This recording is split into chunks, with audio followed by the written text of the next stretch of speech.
Hey, this is Karen Elizabeth, and I wanted to share a little bit about competition. We have beliefs about what competition is. In sports, it's competing one team with the other team. And in work, many times you have that mindset where you have to compete to go higher in the corporate structure. I'm personally not familiar with some of those areas. Of course, in sports, I was a coach for a small time with the Little League and the boys Little League, and I used to coach them and root them on as an assistant, and it was fun. And we were competing against that other team, but it was in the spirit of sportsmanship. And we weren't doing harm to others, but we were doing the best that we could with what we had. And this is the spirit of competition. The spirit of competition is one where we are doing what we need to do that brings a greater challenge to ourselves and no harm to others, other than that you are in a sports-like setting. When it comes to football and you have to hit someone in order for your other teammate to get through, there are rules that are in play. And so when you go into that competition, that's the rule. And so you are allowed within the rules of that competitive sport to do that.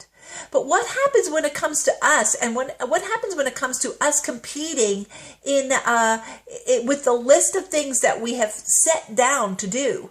If we have a list of things that we have set down to do in our day and in our year, in setting goals for ourselves, and even in setting up our major definite purpose and what it is that we want to do with our life, there is a competition with ourselves each day. So what does that mean for us? How do we deal with being in competition with ourselves? We should always strive to do our very best each day.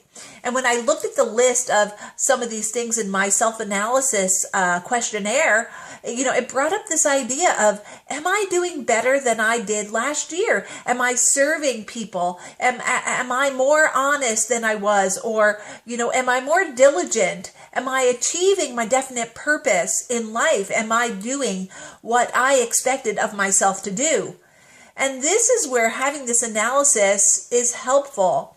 However, what do we do with it? How does your brain work? Are you a person that needs to, beat yourself up in order to get things done? Well, if you're used to that, if you grew up that way, it's likely that you will do that. However, I have learned that there's a level of vibration that we live in comfortably, and then there are levels of vibration that we will tend to go to when it comes to competition. We may feel guilty for the things that we haven't done. Guilt and shame lower our vibration level, which means that we just do not live very satisfied. We are not happy. And it's hard for our heart and for God, or the subconscious mind and infinite intelligence, to give us the things we want if we are vibrating at such a low level. Shame and guilt are very low level vibrations. So that means that if we can raise our vibration level, it means that we can bring the good things to us more quickly, because the universe wants to satisfy us with what it is that we want.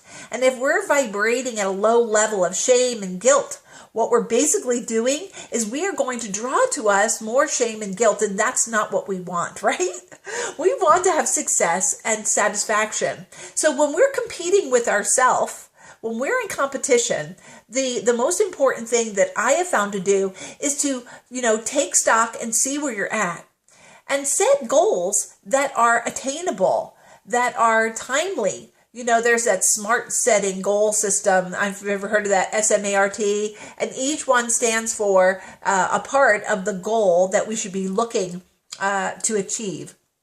So today, I just encourage you to, if you want to set up a competition for yourself, do it in such a way that it supports you and does not bring shame and guilt for not accomplishing it. And if you have had obstacles and setbacks, just like in sports, if somebody hurts their leg, just know that there is a healing that needs to occur in our lives. That's part of the journey.